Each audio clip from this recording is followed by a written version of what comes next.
വചനം 22. വാക്കർത്ഥം. വുജൂഹുൻ ചില മുഖങ്ങൾ, യൗമഇദിൻ അന്ന്, നാദിറ പ്രസന്നമായവയായിരിക്കും അഥവാ ഭംഗിയായവയായിരിക്കും. വുജൂഹു യൗമഇദിൻ നാദിറ ചില മുഖങ്ങൾ അന്നത്തെ ദിവസം സന്തോഷിച്ചു പ്രസന്നമായവയായിരിക്കും. വചനം 23. വാക്കർത്ഥം. ഇലാ റബ്ബിഹ അവയുടെ റബ്ബിങ്കലേക്ക്, നാദിറ നോക്കുന്നവയായിരിക്കും. ഇലാ റബ്ബിഹാ നാദിറ അതെ, അവയുടെ റബ്ബിങ്കലേക്ക് നോക്കിക്കാണുന്നവയായിരിക്കും. വചനം 24. വാക്കർത്ഥം. വഉജൂഹുൻ ചില മുഖങ്ങളാവട്ടെ, യൗമഇദിൻ അന്ന്, ബാസിറ ചുരുങ്ങിയ ചുളിഞ്ഞ ഇരുണ്ടവയായിരിക്കും. വവുജൂഹു യൗമഇദിൻ ബാസിറ ചില മുഖങ്ങളാവട്ടെ അന്നത്തെ ദിവസം വിഷാദിച്ച് ചുളുങ്ങിയവയുമായിരിക്കും. വചനം 25. വാക്കർത്ഥം. തദുന്നു അവ ധരിക്കും അഥവാ ഉറപ്പിക്കും, അയ്യുഫ്അല ചെയ്യപ്പെടുമെന്ന് അഥവാ പ്രവർത്തിക്കപ്പെടുമെന്ന്, ബിഹ അവയെക്കൊണ്ട്, അവയോട്, ഫാഖിറ വല്ല അത്യാപത്തും നട്ടെല്ലിന് ബാധിക്കുന്ന വിപത്ത്, തദുന്നു അൻ യുഫ്അല ബിഹാ ഫാഖിറ അവയെക്കൊണ്ട് വല്ല അത്യാപത്തും പ്രവർത്തിക്കപ്പെടുമെന്ന് അവ ഉറപ്പായി ധരിക്കുന്നതാണ്. 22 മുതൽ 25 വരെയുള്ള വചനങ്ങളുടെ വിശദീകരണം. അതായത്, സന്തോഷാധിക്യത്താൽ സജ്ജനങ്ങളുടെ മുഖങ്ങൾ പ്രശോഭിച്ചു പ്രസന്നങ്ങളായിത്തീരുകയും അള്ളാഹുവിനെ ദർശിക്കുകയെന്ന മഹാഭാഗ്യം അവർക്ക് സിദ്ധിക്കുകയും ചെയ്യും.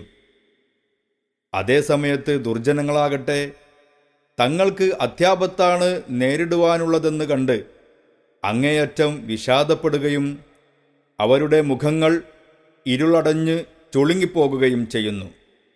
സ്വർഗീയ അനുഗ്രഹങ്ങളിൽ ഏറ്റവും വമ്പിച്ച അനുഗ്രഹമാണ് അള്ളാഹുവിൻ്റെ തിരുസന്നിധി ദർശിക്കുവാനുള്ള ഭാഗ്യം. മുഅ്തസില വിഭാഗക്കാരെ പോലെയുള്ള ചില യുക്തിവാദക്കാർക്ക് അവരുടെ തത്വശാസ്ത്രമനുസരിച്ച് ഈ ദർശനത്തെ അംഗീകരിക്കുവാൻ സാധിക്കയില്ല. അതുകൊണ്ട് അവർ അത് സംബന്ധിച്ച രേഖകളെല്ലാം ദുർവ്യാഖ്യാനം ചെയ്യുകയോ തള്ളിക്കളയുകയോ ചെയ്തു കാണാം.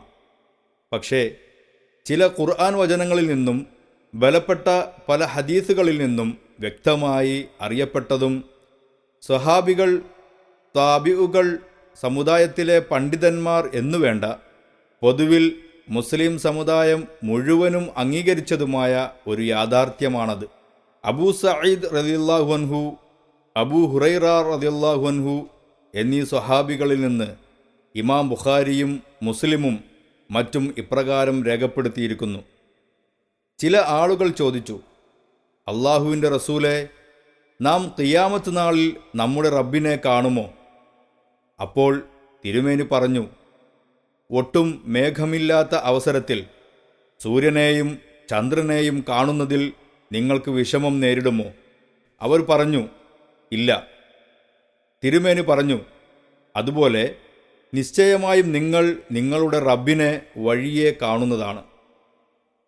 നബി സല്ലല്ലാഹു അലൈഹി വസല്ലം അരുളി ചെയ്തതായി സുഹൈബ് റളിയല്ലാഹു അൻഹു പ്രസ്താവിക്കുന്ന ഒരു ഹദീസിൻ്റെ സാരം ഇപ്രകാരമാണ്: സ്വർഗക്കാർ സ്വർഗത്തിൽ പ്രവേശിച്ചാൽ നിങ്ങൾക്ക് ഞാൻ വല്ലതും കൂടുതലായി നൽകേണ്ടതുണ്ടോ എന്ന് അള്ളാഹു അവരോട് ചോദിക്കും. അവർ മറുപടി പറയും, നീ ഞങ്ങളുടെ മുഖം വെള്ളയാക്കി ഞങ്ങൾക്ക് സന്തോഷം നൽകി തരുകയും ഞങ്ങളെ സ്വർഗത്തിൽ പ്രവേശിപ്പിക്കുകയും ഞങ്ങളെ നരകത്തിൽ നിന്ന് രക്ഷപ്പെടുത്തുകയും ചെയ്തു തന്നില്ലേ? ഇനി എന്താണ് ഞങ്ങൾക്ക് വേണ്ടത്? അപ്പോൾ മറ ഉയർത്തപ്പെടും. എന്നിട്ട് അവർ അള്ളാഹുവിൻ്റെ തിരുമുഖം നോക്കിക്കാണും.